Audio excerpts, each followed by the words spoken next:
Bonjour à tous et bienvenue pour cette toute nouvelle vidéo proposée par Edenia Formation. C'est un vrai bonheur de se retrouver aujourd'hui pour plonger dans un sujet franchement essentiel, mais qu'on a un peu trop tendance à mettre sous le tapis. On va parler d'une question universelle qui finit tôt ou tard par bousculer la trajectoire de toutes les relations sur le long terme, la place de la sexualité et du désir. C'est vrai, pourquoi est-ce que cette intimité hyper spontanée et électrique au début d'une relation semble parfois juste s'évaporer avec les années ? Attention, spoiler, c'est pas un manque d'amour, pas du tout. C'est simplement l'évolution naturelle des dynamiques humaines face au rouleau compresseur du quotidien. Et comme c'est pas toujours le sujet le plus facile à aborder le dimanche midi, c'est exactement pour ça qu'on va le décortiquer ensemble. On va faire tomber les mythes, comprendre ce qui se passe vraiment dans notre cerveau et surtout voir quelles actions concrètes on peut mettre en place. Du coup, notre objectif aujourd'hui est triple. D'abord, on va explorer ces fameuses dynamiques invisibles qui s'installent dans un couple au fil du temps. Elles sont un peu sournoises parce qu'elles arrivent à bas bruit sans faire de vagues. Ensuite, on va essayer de vraiment comprendre quels sont les véritables obstacles à l'intimité. Et vous allez voir, c'est super surprenant, ce n'est généralement pas la perte d'attirance ou le désamour, mais plutôt des freins logistiques et psychologiques. Et enfin, troisième point hyper important. Si vous voulez soutenir ce projet et faire grandir notre communauté, c'est le moment idéal pour vous abonner à la chaîne YouTube Edenia. C'est vraiment le meilleur moyen de ne rater aucune de nos prochaines vidéos pour vous aider à bâtir des relations en béton armé. Allez, petit coup d'œil rapide sur notre programme. Après cette introduction chez Edenia Formation, on va confronter la dynamique des partenaires à celle des parents. On définira ensuite les 3 piliers fondamentaux d'une relation, puis on verra comment le quotidien s'en prend à notre désir. On parlera de l'immense pouvoir de la communication pour finir sur des solutions concrètes et de l'accompagnement. On attaque tout de suite avec notre première partie, partenaire ou parent. Alors là, on est face à une réalité que l'immense majorité des gens finit par vivre.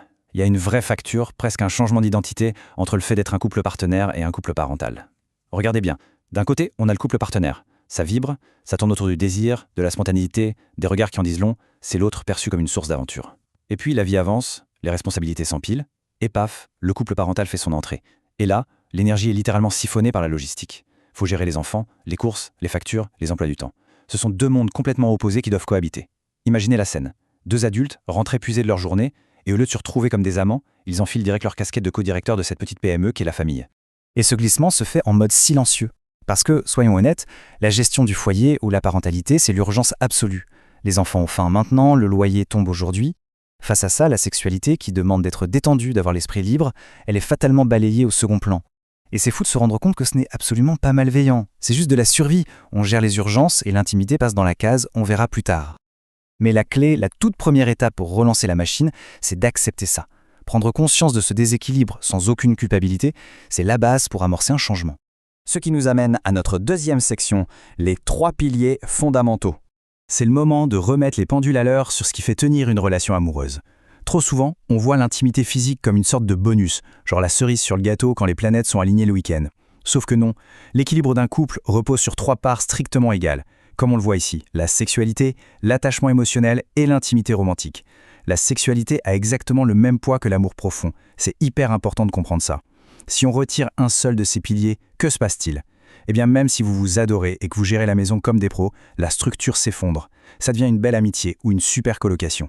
Négliger la sexualité, c'est fragiliser les fondations même de votre relation. Mais bon, là où ça se complique, c'est qu'on n'a pas tous la même façon de concevoir cette intimité. C'est presque comme si on parlait des langues différentes. Très souvent, on se retrouve avec une personne qui a un besoin immense de sensualité, de lenteur, d'une connexion émotionnelle préalable pour seulement commencer à ressentir du désir. Et de l'autre côté, l'autre partenaire peut avoir une approche plus directe, où c'est l'acte charnel en lui-même qui va créer et raviver la connexion émotionnelle. En gros, l'un a besoin de se sentir proche pour faire l'amour, et l'autre a besoin de faire l'amour pour se sentir proche. Si on ignore ces langages différents, ça crée des frictions pas possible. L'un se sent utilisé, l'autre se sent rejeté. Et le fossé se creuse année après année. On passe à la 3e section, le quotidien contre le désir. Alors, c'est qui le vrai méchant dans l'histoire ? L'ennemi numéro 1 de la vie intime, c'est rarement la fin de l'amour. C'est la routine. C'est une mécanique implacable. On enchaîne le boulot, on court chercher les enfants, on enchaîne avec les devoirs, puis les corvées, les repas, le rangement. Boum, épuisement total. Une fatigue à la fois nerveuse et physique qui mène tout droit à l'érosion du désir. C'est un rythme militaire qui se répète 5 à 7 jours par semaine. Forcément, à la fin de la journée, la seule vraie envie qui reste, c'est de s'écrouler dans le lit et de dormir. Et ce qui est dingue, c'est que ce cycle infernal commence souvent bien avant d'avoir des enfants, juste à cause du rythme de folie de la vie moderne. Là, on va faire une petite pause, parce que cette phrase est hyper puissante. Le problème n'est pas l'absence de désir, mais bien souvent l'absence d'espace pour le désir. Ça, c'est une énorme révélation pour tous ceux qui pensent être le problème. Le désir n'est pas mort. La petite étincelle est toujours là. Elle est juste écrasée sous 3 tonnes de responsabilité et de stress. Et quand on parle d'espace, on ne parle pas de trouver un créneau de 30 minutes sur Google Calendar. On parle d'espace mental. Avoir l'énergie cognitive, la capacité de lâcher la logistique pour juste être là. Sans cette bande passante mentale, impossible de laisser s'exprimer le jeu ou l'exploration. Créer cet espace, ça devient littéralement une mission de survie pour le couple. 4e section, le pouvoir de communiquer. Comment on reprend les rênes? Heureusement, il y a une vraie porte de sortie. Et c'est là qu'on reprend le contrôle. L'erreur la plus banale et la plus destructrice, c'est de faire l'autruche. On se tait, on ravale sa frustration, en espérant qu'un beau matin, tout rentre dans l'ordre par magie. C'est un vrai poison. La solution, elle est proactive. Il faut parler. Discuter de la libido, des attentes, des envies, et ce, le plus tôt possible, dès qu'on sent qu'on s'éloigne un peu. Le vrai défi, c'est d'amener ça sur la table sans que ce soit perçu comme une attaque ou un bilan de compétences. On aborde ça avec vulnérabilité, on parle de ce qu'on ressent soi-même au lieu de pointer du doigt ce que l'autre ne fait pas. Le but, c'est de transformer un sujet tabou en un projet d'équipe. Mettre des mots sur ses besoins, en fait, c'est choisir sa relation plutôt que la facilité de faire semblant. Sur le moment, le silence donne l'illusion d'être tranquille. Pas de dispute, pas de conversation gênante, tout a l'air d'aller bien. Mais à la longue, ce silence y construit des murs immenses. Oser parler de ses désirs ou de ses peurs, c'est un acte de courage incroyable. C'est faire le pari de sauver et de faire grandir l'intimité. Une discussion honnête, même si on bafouille un peu au début, c'est redoutablement efficace. Ça désamorce les bombes à retardement et ça reconstruit instantanément un pont entre deux personnes qui s'étaient un peu perdues de vue. Et pour terminer, notre 5e section, conclusion et accompagnement. On passe à l'action.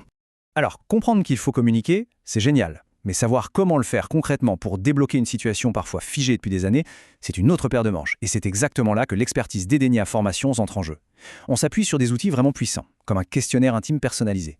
Pourquoi ça marche si bien? Parce que ça enlève toute la pression du face-à-face qui peut être un peu flippant. Chacun se pose dans son coin, réfléchit à ses propres envies sans le regard de l'autre, et ça permet une honnêteté totale. Ça fait ressortir des trucs incroyables, même chez des gens qui partagent leur vie depuis 20 ans. L'objectif, c'est de recréer une complicité de dingue. Si vous sentez que c'est le moment de franchir le cap, le spécialiste Bertrand Barrier est là pour vous accompagner. Vous pouvez le contacter directement par téléphone au 06 64 46 81 51 pour commencer ce super travail. Pour finir, on vous laisse avec cette question, qui mérite vraiment qu'on s'y attarde? L'avenir de la relation va-t-il se construire dans le faux confort du silence ou par le courage de l'exploration et de la communication? C'est une vraie réflexion de fond pour toute personne qui s'engage dans la vie à deux. L'amour est peut-être là pour de bon, mais le désir, lui, c'est un feu qu'il faut alimenter tous les jours. Merci infiniment d'avoir suivi cette vidéo avec nous. L'intimité, c'est un voyage qui n'est jamais terminé, rempli de belles découvertes. D'ailleurs, c'est vraiment le moment de rejoindre l'aventure en vous abonnant à la chaîne YouTube Edenia pour qu'on continue à explorer ensemble tout ça. Prenez soin de vous et à très vite pour une prochaine vidéo.